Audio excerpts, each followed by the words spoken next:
Hello, everyone, and welcome to another episode of the People and Danceflloors podcast.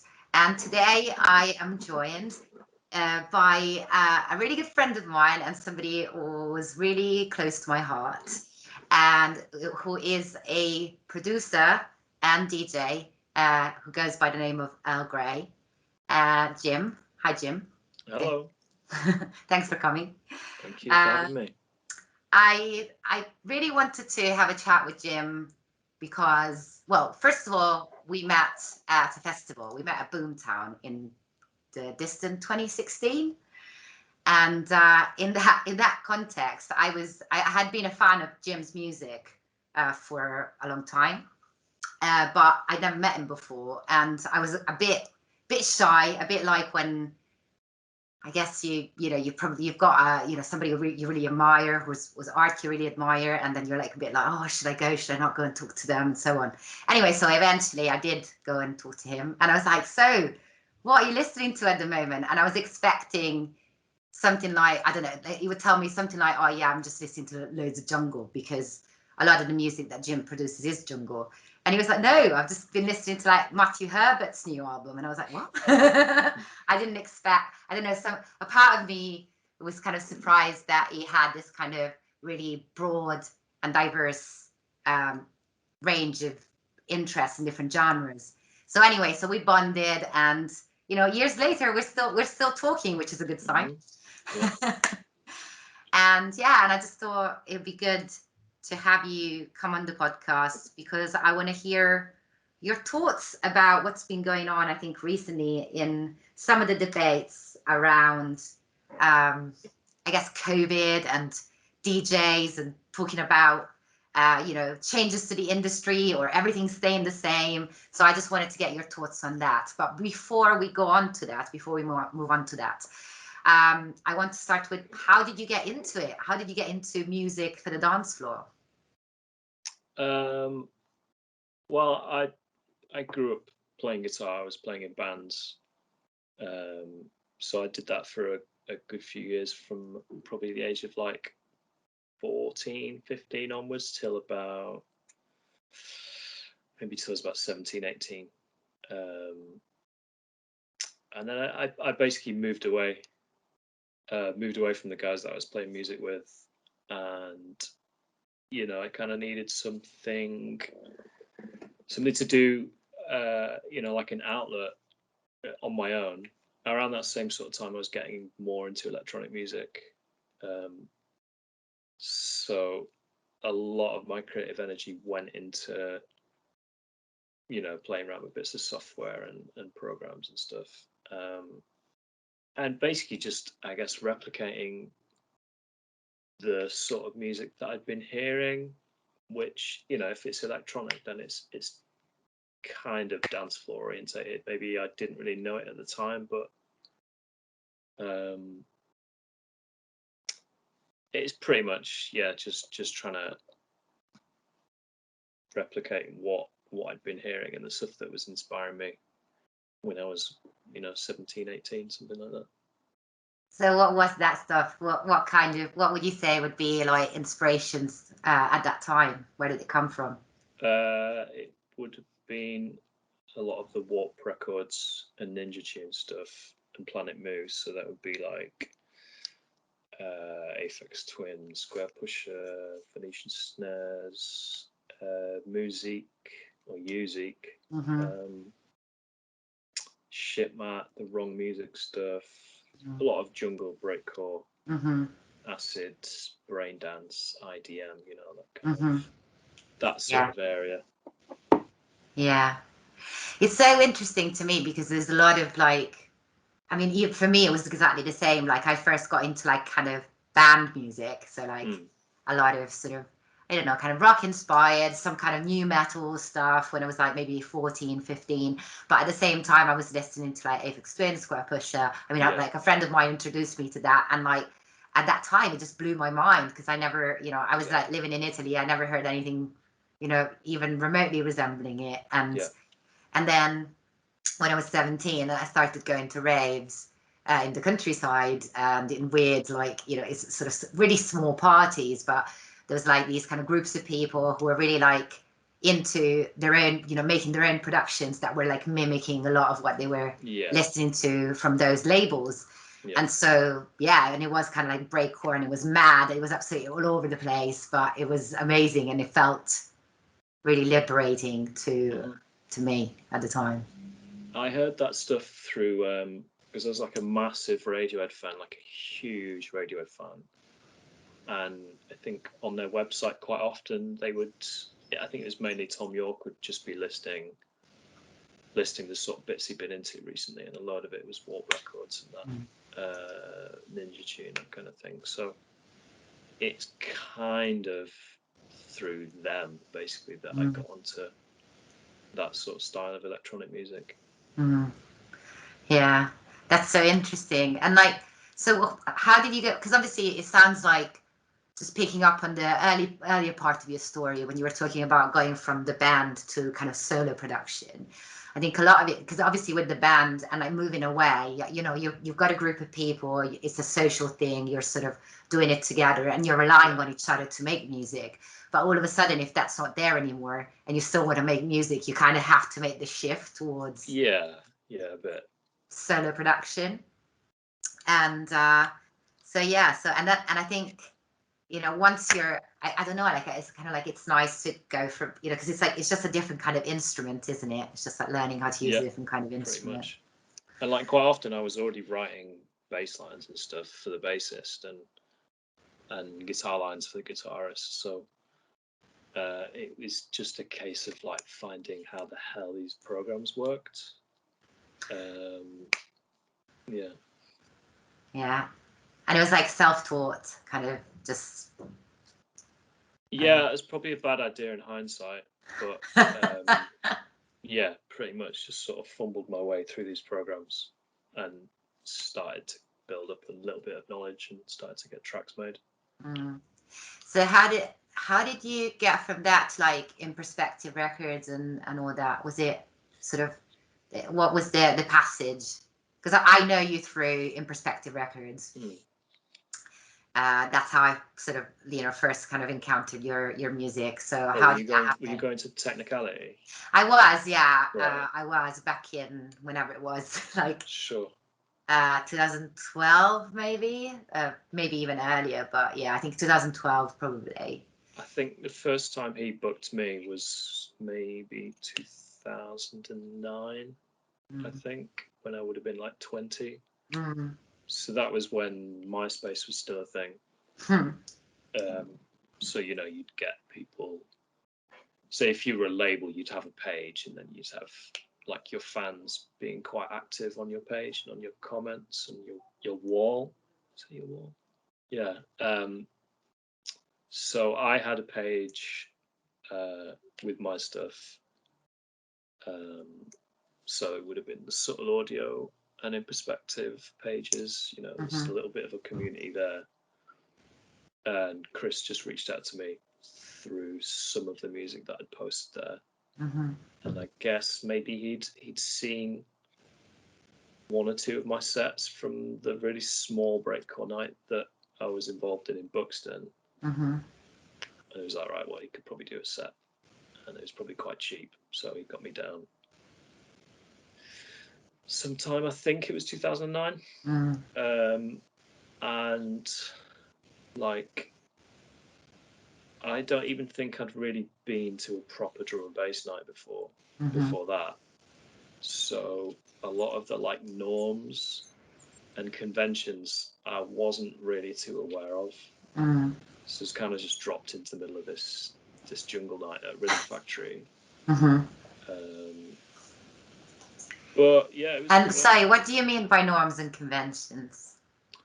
Well, I guess there was less people taking a laptop into the DJ booth. You know, it was all just like CDJs and turntables. But I just turned up with this like crappy laptop and a little small headphone jack direct into the mixer, so you could hear the hum, the like ground loop hum, because it's not a proper sound card or anything. It's just a little crappy headphone socket. you know, I'd never had any MCs before.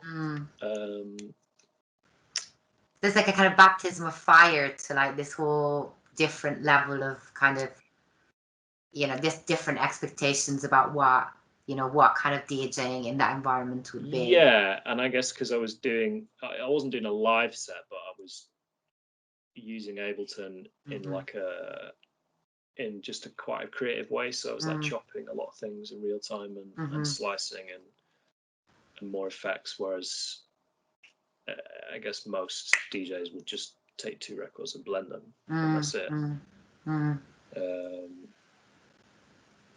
But I've still got that recording somewhere, and I'm pretty chuffed with it. Yeah, that was fun. So yeah, so that all of that kind of culture of like kind of laptop and live kind of sessions would have been more part of like an experimental, kind of maybe like a more experimental sort of party and crowd. Yeah, that was, you know, was a thing where you in Buxton where you were like doing the nights. Pretty much, yeah. Yeah. So yeah, so I guess like my next question is, you kind of started addressing it really, but so it sounds to me like, you know, the first thing was like music and experimentation, and then the kind of dance floor thing was almost like a byproduct of that. Yeah. Yeah. So it wasn't even that you were like, I'm really into dance floors and I want to make music for the dance floor. It was more like, I just love making this kind of music, and then it's like then people seem to enjoy it on a dance floor. Yeah, like I never really went. At that time, I wasn't really clubbing as such. I mean, we had this basement in Buxton, which was never really that busy. Like, it's quite small. The sound was not very good. There's probably like 30 people in there on average once a month. So, yeah, I wasn't really doing too much clubbing besides that.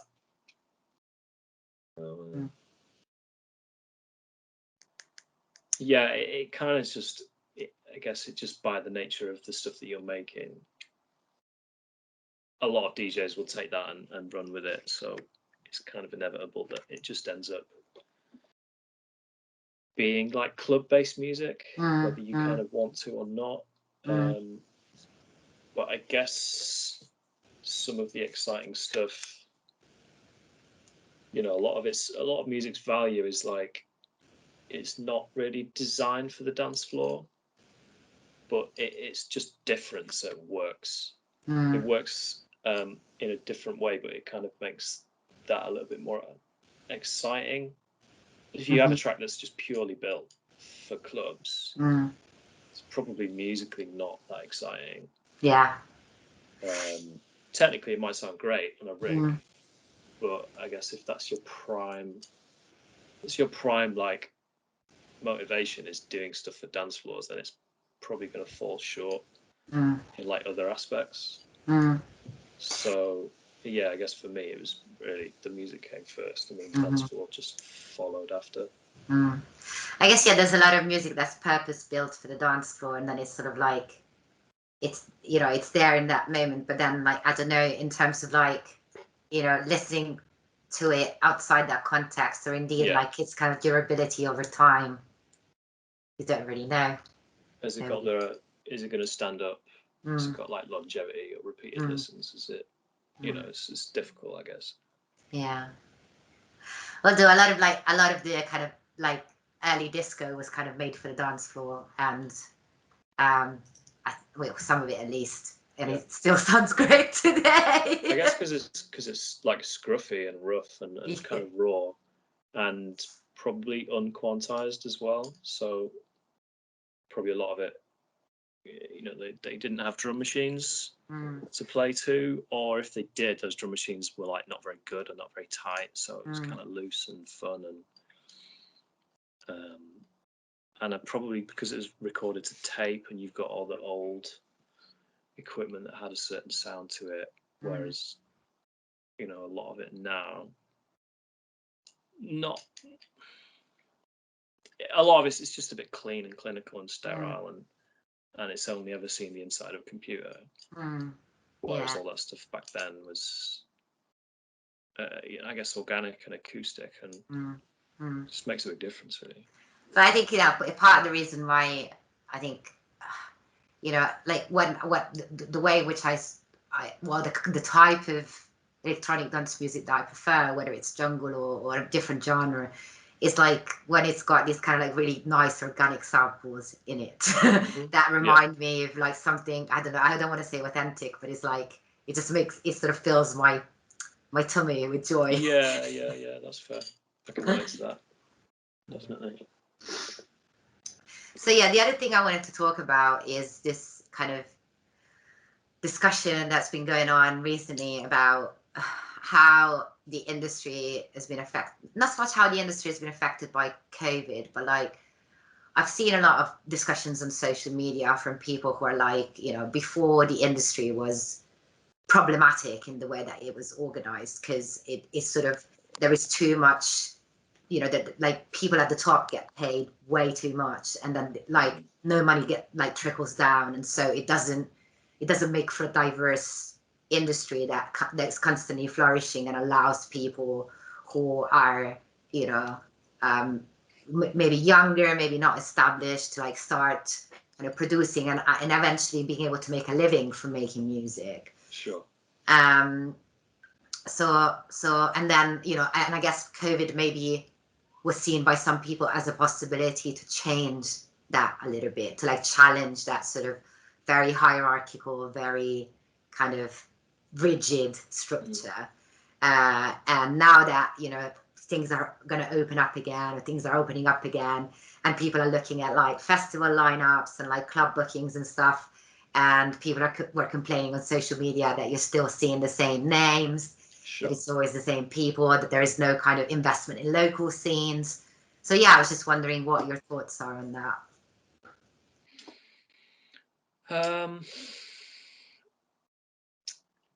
I guess if you're feeling like marginalized by your local scene, you should probably just start your own. DIY. Yeah, I guess if you're not seeing the music you like being released, then release it yourself. Or I get it, and like for me personally, I'm not hugely involved in my local scene, but that's probably just because I'm not pushy enough. And I'm a little bit quiet. I guess it's those people with like the louder voices that tend to end up just doing well generally, and they probably network a little bit more.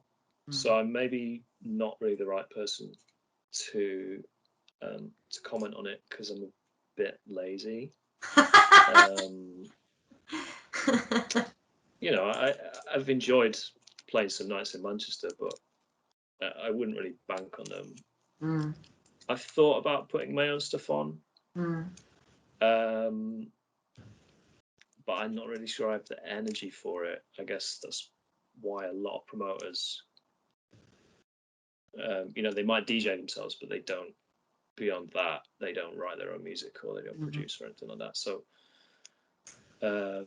it's tempting, just so that if there's people that I know in my city that aren't getting too many bookings either, it'd be really nice to just set something up myself. Yeah, get together once a month or once a quarter or something like that. But it does take a lot of hassle, doesn't it? It takes a lot of work. It takes a lot of kind of, the promotion aspect, the like arranging, organizing, and stuff like that. And it takes a lot of work to run a label as well, too. Yeah. Well, I guess there's a lot at stake. You're going to have many nights that aren't very successful. And I guess if you're a promoter, if you get someone big in, that's kind of going to guarantee you so many tickets sold or so many people through the door. So I'm not going to say it's inevitable or it's unavoidable, but I guess it's just a consequence of, you've got to pay for the venue. You've got to pay for the staff, the gear, the technical stuff, and then you've got to pay the DJs themselves. So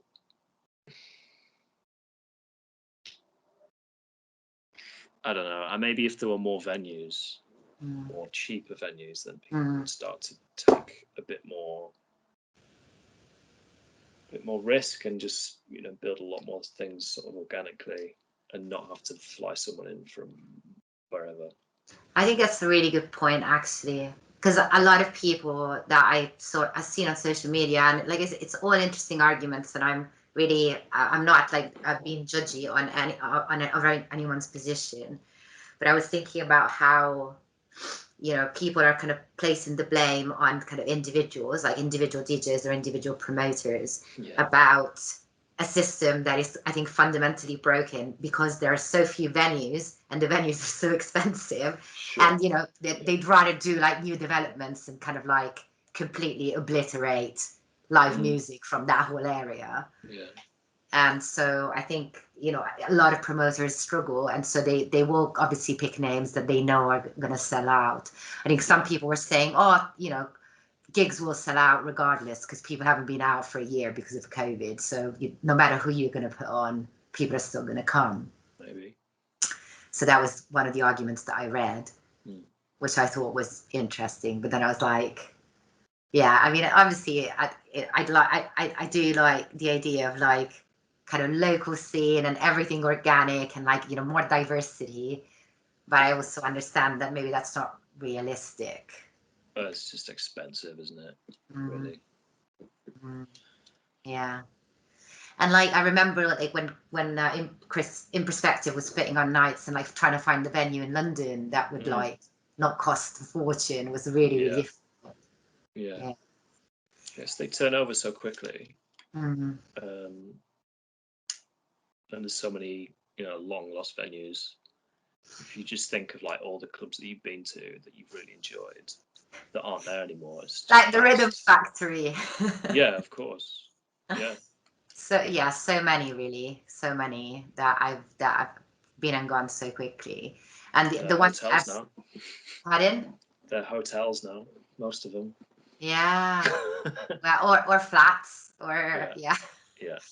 But I feel like, you know, the ones that have stayed because they've become this like really massive commercial successful enterprise. Probably. That have become, you know, like a brand or something, like, you know, like Fabric or something. Sure. Yeah. But yeah, I guess the last question is really just about the future. So what changes would you like to see after COVID, and, you know, what would you like to keep? What things would you keep and what things would you like get rid of from the old world of clubbing and festivals?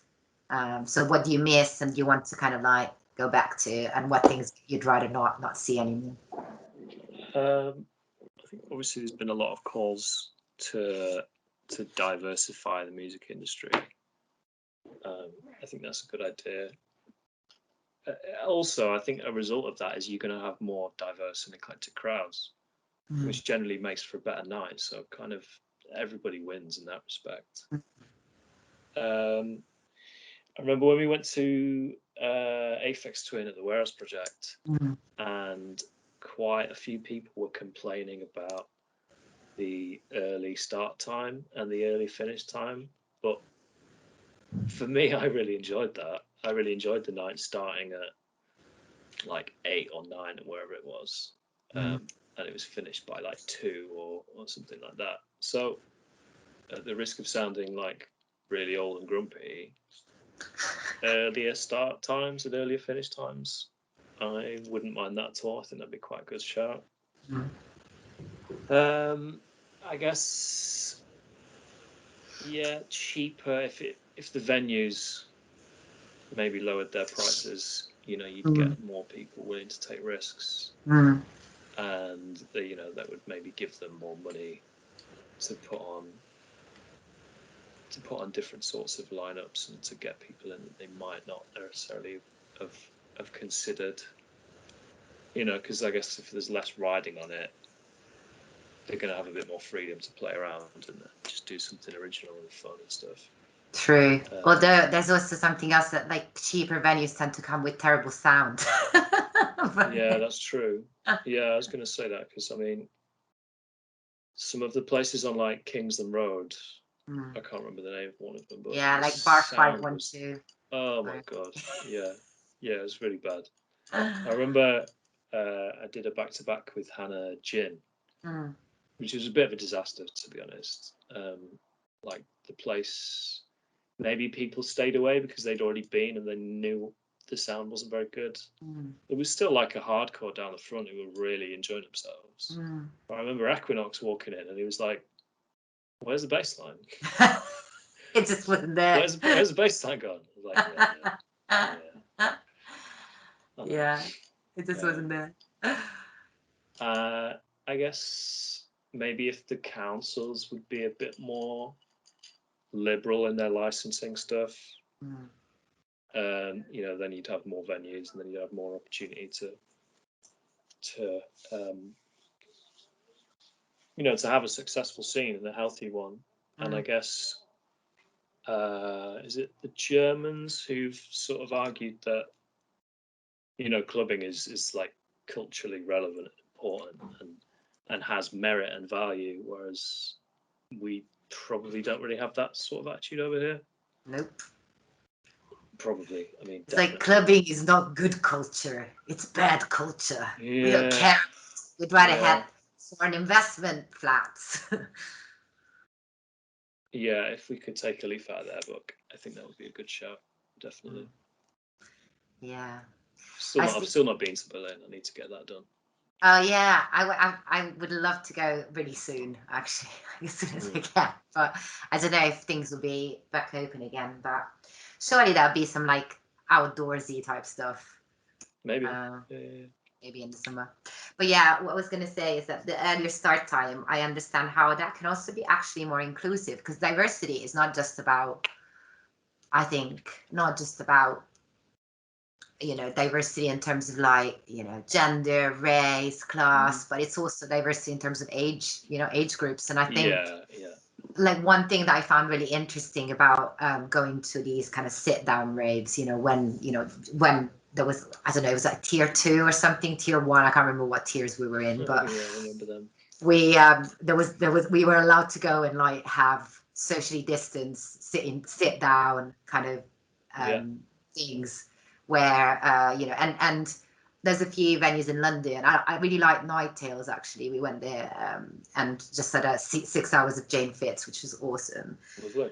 But also I noticed the crowd. It was so much more diverse and so many more older people, like older ravers that maybe in a normal kind of clubbing scenario, surrounded by lots of young people and in a place where there was no room to sit down or chill, maybe they would have been put off because they would have been like, well, I can't really hack it. I can't be fucked. But in the context of that, that different scenario where it's like an all day party and it's chilled out and you can sit and you've got a table, and it was incredible. And I was like, this needs to be part of the future of clubs. Yeah. So yeah, I like I've still not been to one of those just yet. I mean, I think there's a few in Manchester that I've come across, but I still haven't been.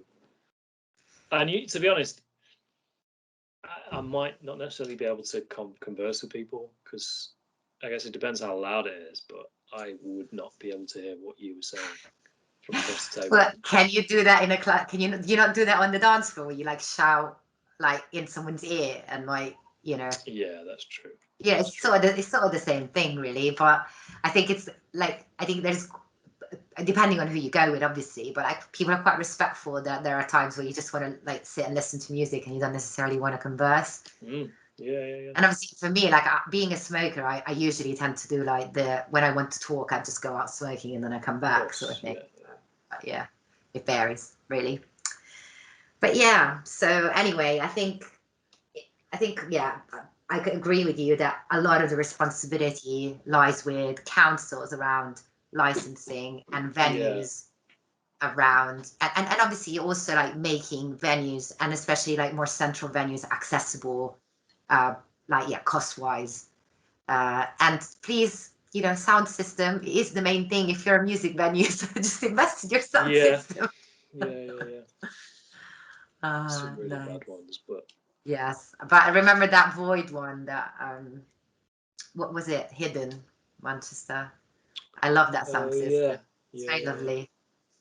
We're Yeah. trying to get back there for Homo Electric. They've started organising those, but I think the first one sold out in like 10 minutes. But then there was like hundreds of people just sat in the queue for tickets that had sold out half an hour previously. Yeah, it just sounds like a bit of a car crash. I am not surprised. No, Yeah. of course not. I think, I think we'll see what happens, but I think like festivals are gonna, they've got a really hard job ahead of them because, obviously they've sold their tickets. They don't have cancellation insurance, and I don't know if things go wrong or if they get limited with them. Like, if say for example they allow festivals, but they say that there is a limit on numbers, and festivals have sold more tickets. How the fuck are they gonna, how are they gonna choose who goes and who stays home? People are gonna be raving and furious. Yeah. People are not gonna be raving and they're gonna be furious. Yeah. So I'm interested to see how that's going to work. yeah, So same. they announced Parklife this week, which is not something I would go anywhere near, but I thought about maybe trying to get some work there, just for a laugh. Yeah. Because I was speaking to some like events companies this time last year, looking to get some part-time work on the side. And he was like, "Yeah, sorry, I didn't get back to you. I've just been dealing with cancellations all day, every day for like a week now." But yeah, we'll get back in touch when everything's back on again, and that was at least a year ago. But yeah, I saw quite a lot of the comments on Parklife socials being like, "It's not going to happen. Can't believe you guys have actually sold all these tickets." And Yeah, but Sash just been raving about it on social media, hasn't he? So, well, I don't know. I just think I kind of feel like, really large festivals probably did the responsible thing, saying we're not going to run until next year. If you're a really large festival and you're going to sell like, many thousands of tickets, then it's like, or like Glasgow. Yeah, obviously Glastonbury being one, but I also feel like somebody like, even Boomtown, I'm like, obviously I know that they're gonna run it differently, but I still feel kind of, because it's huge. I just feel kind of surprised that, there's a difference between like, a few thousand people, like, say like a small festival of like under 5,000 people, and then like 100,000 or whatever. So, and obviously that's not to say that I wish they could all run as normal, but yeah. Well, I kind of just wonder if it comes to like a month before these festivals happen, when the build is due to start. Yeah. Then they'll make the call, probably. Yeah. Because it's like, if you're going to spend 3 or 4 weeks building all this shit, and it's not going to happen. No, I don't think they'll do that. But obviously, I feel like they will need to then, convince punters to, to keep the ticket money rather than refunding everyone. Which, I totally I would be totally fine with that, to be honest. Like, because I know that, like, obviously I know some people want refunds so that they, just spend the money on something else. But I would be like, no, you keep the money and just make it happen next year, please. Yeah. Anyway, fingers crossed. Let's see what happens. Mm-hmm. But yeah.